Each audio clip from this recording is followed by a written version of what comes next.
पूज्य महाराज जी वृंदावन से आए हैं, उनको ये नहीं लगना चाहिए कि बागेश्वर वाले ज्यादा ही पागल हैं।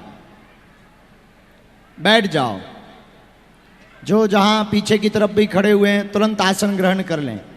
दोनों हाथ उठाकर बोलो श्री हनुमान जन्मोत्सव महामहोत्सव की, गौ माता की, श्री सीताराम नाम भगवान की, सभी संत जनों की, पूज्य श्री व्यास जी महाराज की, बागेश्वर बालाजी की, नमः पार्वती पते हर हर। आज हम आप सभी का परम सौभाग्य है, व्यासपीठ पर सुशोभित हो रहे हैं। श्री धाम वृंदावन के सुप्रसिद्ध विद्वान हमारे ज्येष्ठ भ्राता श्री परम पूज्य अनंत श्री विभूषित ठाकुर जी के परम कृपा पात्र एवं आपकी पीयूषमयी वाणी से लाखों करोड़ों लोग लाभान्वित होते हैं, ऐसे परम पूज्य श्री पुंडरीक गोस्वामी जी महाराज जी आज हम सबको कृपा करने के लिए बागेश्वर धाम पर पधारे हैं। जोरदार ताली बजा करके स्वागत कीजिएगा और जोर से कहो जय सिया राम। हम सबका परम सौभाग्य है, कल 23 अप्रैल को श्री हनुमान जन्मोत्सव महामहोत्सव है। हनुमान जन्मोत्सव पर हम सभी बागेश्वर परिवार के सदस्य और पुष्प मिलकर कुछ ना कुछ उत्सव मनाते हैं। पिछले वर्ष हम सब ने हनुमान महायज्ञ के साथ साथ मानस सम्मेलन का आनंद लिया था। इस वर्ष पूज्य महाराज जी की कृपा हुई, बागेश्वर परिवार का निमंत्रण पूज्य महाराज जी ने स्वीकार किया, साहर्ष स्वीकार किया और अपने व्यस्ततम समय में 3 दिन का समय निकालकर हम सबको प्रतिदिन 4 बजे से 7 बजे तक, कल 1 बजे से 4 बजे तक हमको, आपको सभी को और बागेश्वर बालाजी को प्रमुख श्रोता बना करके आप हम सब और सन्यासी बाबा मिलकर 3 दिन तक हनुमान चालीसा पर कथा श्रवण करेंगे। इन 3 दिवस का आज प्रथम दिवस है। थोड़ा विलंब हो गया, विलंब हमारे और तुम्हारे चक्कर में हुआ है। महाराज जी तो जल्दी आ गए थे, हम दरबार लगाए हुए बैठे थे, तुम हमारे प्राण खा रहे थे। लेकिन कई भूतों की ठटली इसी कथा में बर जानी है। जय सिया राम। और हम सबका बड़ा सौभाग्य यह है कि केवल पूज्य ज्येष्ठ भ्राता श्री ही विराजमान नहीं है, बगल में बागेश्वर धाम पर कोई ना कोई संत महापुरुष दर्शन देने आते हैं। रामचरितमानस की 2 पंक्तियां हैं। एक पंक्ति है बिनु हरि कृपा मिलह नहीं संता, और दूसरी पंक्ति है पुण्य पुंज बिनु मिलहि न संता। अब किसी ने गोस्वामी तुलसीदास जी से पूछा, पत्रकारों ने, कि बाबा हमें संत मिल गए, अब हम ये निर्णय कैसे करें कि भगवान की कृपा से मिले हैं या पुण्य पुंज से मिले। तो मुस्कुराते हुए तुलसीदास जी ने कहा, भैया संत के पास चलकर तुम जाओ तो समझना पुण्य के कारण प्राप्त हुए हैं, और संत चलकर तुम्हारे पास आए तो समझना भगवान की कृपा तुम पर हुई है। तो हम सबका सौभाग्य है कि इस पावन पुनीत शुभ अवसर पर, हनुमान जन्मोत्सव के पावन अवसर पर, जहां 5 दिवसीय हनुमत महायज्ञ हो रही है, हनुमान चालीसा का कल सामूहिक पाठ किया जाएगा, बागेश्वर बालाजी का सहस्त्रार्चन किया जाएगा। और यह कथा का उद्देश्य केवल और केवल इतना है, भारत हिंदू राष्ट्र हो जाए। इस कथा का उद्देश्य केवल इतना है, सनातनियों में जागृति हो, और जो पंच दिवसीय 9 कुंडीय हनुमत महायज्ञ चल रही है उसकी कल पूर्णाहुति है। इस यज्ञ का केवल इतना संकल्प है कि लाखों लोग जो बागेश्वर धाम पर आते हैं, जिनके पर्चा नहीं बन पाते हैं, उनके बिना पर्चा बने ही बागेश्वर बालाजी अर्जी स्वीकार कर लेवे। तो आज के इस उत्सव में स्वामी परम पूज्य अनंत श्री विभूषित स्वामी कृष्णानंद जी भूरी वाले बाबा जी भी विराजमान हैं, पूज्य महाराज श्री भी विराजमान हैं, गौ माता की खूब सेवा करते हैं, आप भी आशीर्वाद देने आए हैं। साथ में केरबना वाले परम पूज्य अनंत श्री विभूषित रामदास महाराज जी भी विराजमान हैं। महाराज जी को तो जाना था, लेकिन हमने जबरदस्ती रोक लिया था, तो आशीर्वचन लेकर के ही फिर महाराज जी पहुंचेंगे स्थान पर। पूज्यपाद ईश्वरदास ब्रह्मचारी जी महाराज जी भी विराजमान हैं, उनके चरणों में भी साष्टांग दंडवत प्रणाम करते हैं। और साथ में त्रिलोकर धाम वाले पूज्य महाराज श्री जी विराजमान हैं, उनके चरणों में भी खूब कोटि कोटि प्रणाम करते हैं। कामोद मिश्रा जी श्रीधाम वृंदावन से विराजमान हैं। श्री विनोद शर्मा जी, पवन कौशिक जी, आप सब आज विराजमान हैं। आज की इस 3 दिवसीय कथा में प्रथम दिवस में आचार्य अनिल तिवारी जी ज्वाला देवी शक्तिपीठ के महंत भी विराजमान हैं। साथ में सभी संत के साथ साथ सन्यासी बाबा भी कथा सुनने के लिए यहां विराजमान हैं, क्योंकि असली श्रोता तो वही है, उनको भूलना नहीं चाहिए।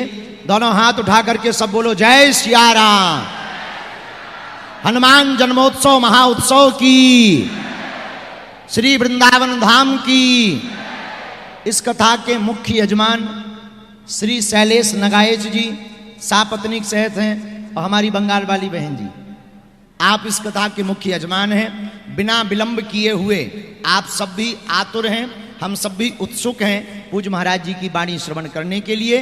पहले जो खड़े हैं हम 3 तक गिनेंगे, बैठ जाना। 1 2, किसी के सिर पे भी बैठ जाओ, पर बैठ जाओ। बोलो बागेश्वर हनुमान जी महाराज की, सन्यासी बाबा की। अब कथा के पूर्व में संत भगवान पूज्य श्री केरबना वाले महाराज जी का आशीर्वचन, और इसके बाद में कथा प्रारंभ करते हैं।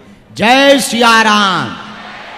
बीच में कोई उठेगा नहीं, भूत वाले बिल्कुल शांत बैठेंगे, नहीं तो हम ठटरी बारेंगे, और कथा को बहुत प्रेम पूर्वक सुनेंगे। हम भी पूरी कथा में यहीं बैठेंगे, और तुम लोगों को बताते हुए प्रसन्नता है, ये पूरी कथा सत्संग टीवी चैनल पर प्रसारित हो रही है। तो सत्संग टीवी चैनल पर आप लोग इस कथा को देख पाएंगे, और हम सब आनंदित होंगे। इस कथा को हम सब हिंदू राष्ट्र के लिए कर रहे हैं, और बागेश्वर धाम पर बनने वाले कैंसर हॉस्पिटल के लिए कर रहे हैं। आप सब दोनों हाथ उठा करके कहो जय सिया राम। विश्व भर में एक नए अजूबा की तरह घूमने वाली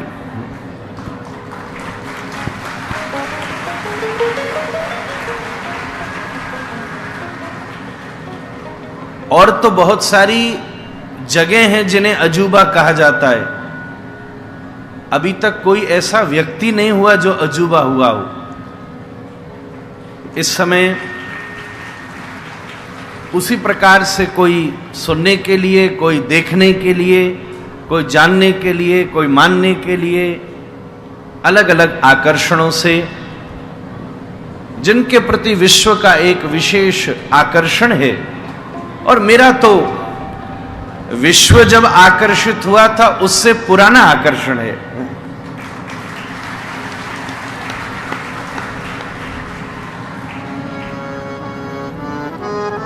अनेकों बार हमारे बागेश्वर धाम सरकार वृंदावन ज्ञान गुदड़ी में कृपा पूर्वक पधारे।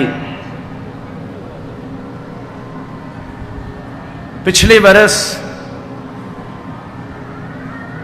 सौभाग्य के होने से मुझे भी यहां कन्या विवाह महोत्सव में आने का सौभाग्य बना था। इस बार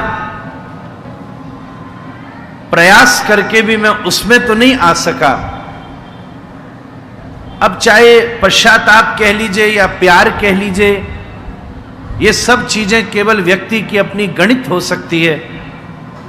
मैं तो यही समझ सकता हूं कि श्री हनुमान जी महाराज ने इस दास के ऊपर अपनी अत्यंत महतीय कृपा का ये परिवर्षण किया है, जो अपने जन्म महोत्सव में इस दास के द्वारा इस दिव्य कथा करने का ये सौभाग्य आपके सानिध्य में प्रदान किया।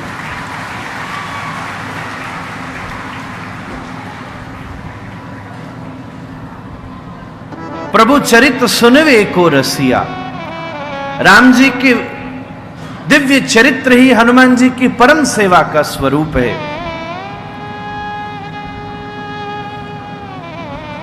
अनेकों बार दिन में, और दिन में तो बहुत कम, रात में बल्कि बहुत ज्यादा चर्चा होते हुए आदरणीय सरकार से ये बातचीत होती रही कि कभी धाम पर आना है और कभी अपनी वाणी को पवित्र करना है, उनकी सेवा में कुछ न कुछ कहना है। मेरे मन में भी ये एक तीव्र उत्कंठा बनी रही। हम मिलते तो रहते थे, पर जैसे सेब कहीं भी खाया जा सकता है, पर कश्मीर में किसी वृक्ष के नीचे बैठकर सेब को खाने का सुख दूसरा है। आम कहीं भी खाया जा सकता है, पर किसी हरिद्वार और ऋषिकेश के मार्ग में जाते समय आम्रकानन के मध्य जहां चारों तरफ अनन्य प्रकार के पक्षी गुंजायमान होते हुए उस दिव्य वन को अलंकृत कर रहे हो, उस शोभा के बीज सुरभित उन आम्रों के मध्य में किसी तरुतले विद्यमान होकर उस आम्र के रस का आस्वादन करना केवल जिह्वा को ही स्वाद नहीं देता, बल्कि अंतःकरण में भी रसब्रह्म का उदय कर देता है। तदनुरूप ही भैया दुनिया भर में राधे राधे कहना अलग बात है, पर वृंदावन में राधे राधे कहना अलग बात है। दुनिया भर में महादेव चिल्लाते रहो, पर काशी की गूंज कैलाश तक पहुंचती है जब पूरा ब्रह्मांड पुकारता है हर हर महादेव।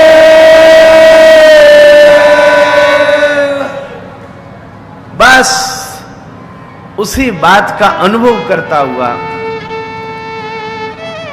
एक बात आपसे कहूं, सरकार तो मेरे अपने हैं, ये स्थान सिद्ध तो बहुत वर्षों से था, कई युगों से था अगर इतिहास जाना जाए, पर हमारे सरकार की व्यासपीठ ने इस स्थान को प्रसिद्ध भी किया।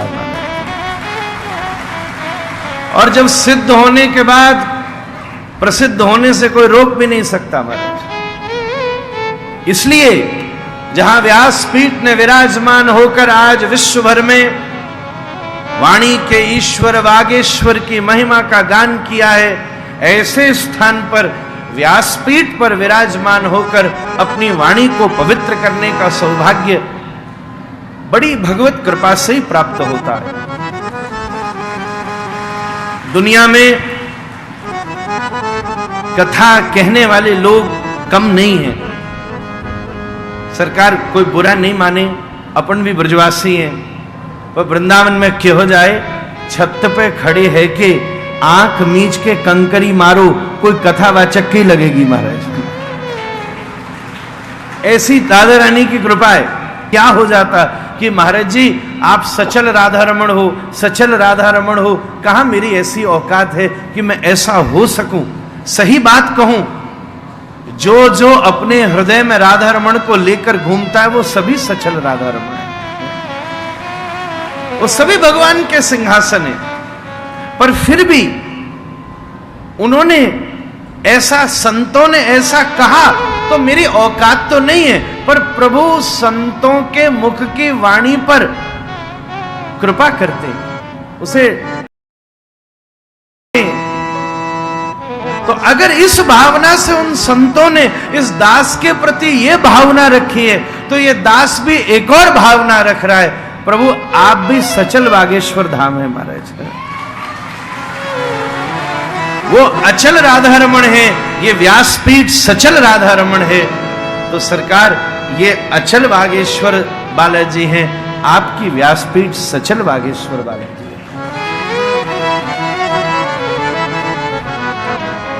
अतः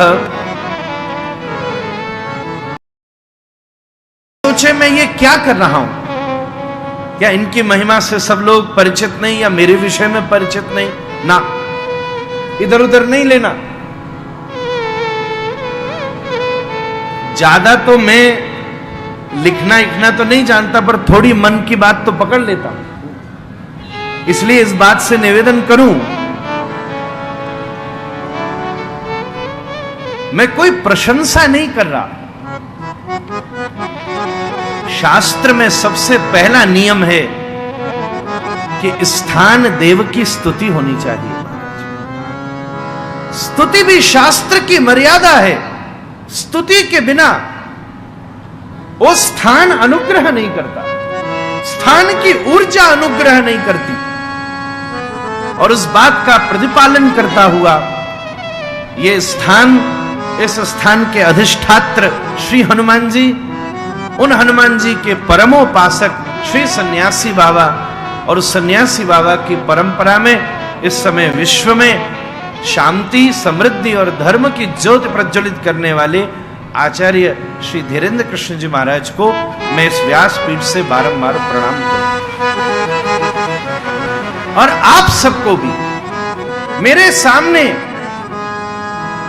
सरकार अगर ये अज्ञानी है तो मैं प्रवचन कर सकता हूं, अगर मैं सामान्य समझूंगा तो उपदेश और आदेश कर सकता हूं, पर अगर मेरे सामने सब राधा रमण बैठे ये मानू तभी कथा कर सकता हूं। आप इसमें से नीचे हैं ही नहीं महाराज। सहस्त्र शीरिखा पुरुकः सहस्त्राक्ष सहस्त्रपाद।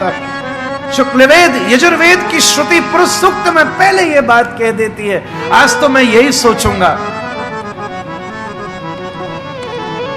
एक मुखी हनुमान जी, पंचमुखी हनुमान जी बहुत जगह पूजे जाते, अर्चा होती है, पर जब राम जी की चर्चा होती है तो सहस्त्रमुखी हनुमान जी श्रोताओं के रूप में बैठते हैं। अर्चा के लिए तो हनुमान जी केवल 5 मुंह लेते होंगे, पर चर्चा के लिए हजारों मुंह के श्रोताओं के रूप में बैठ जाते हैं।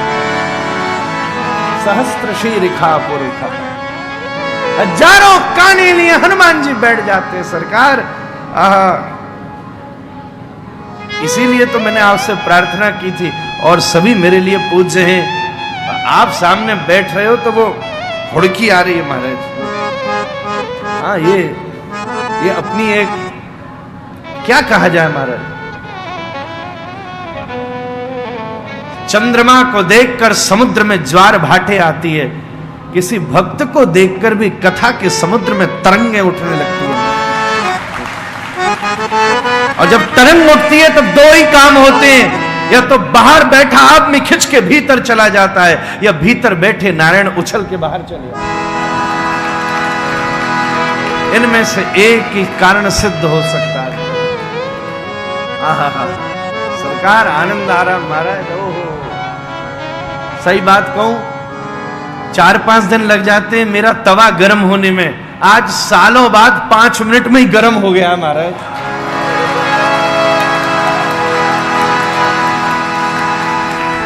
ये इसका मतलब यही है कि ये भट्टी यहां की मजबूत है महाराज।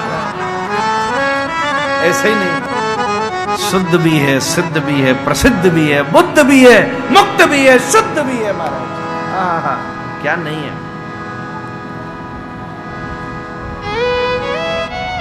हृदय की तरंगें जिस प्रकार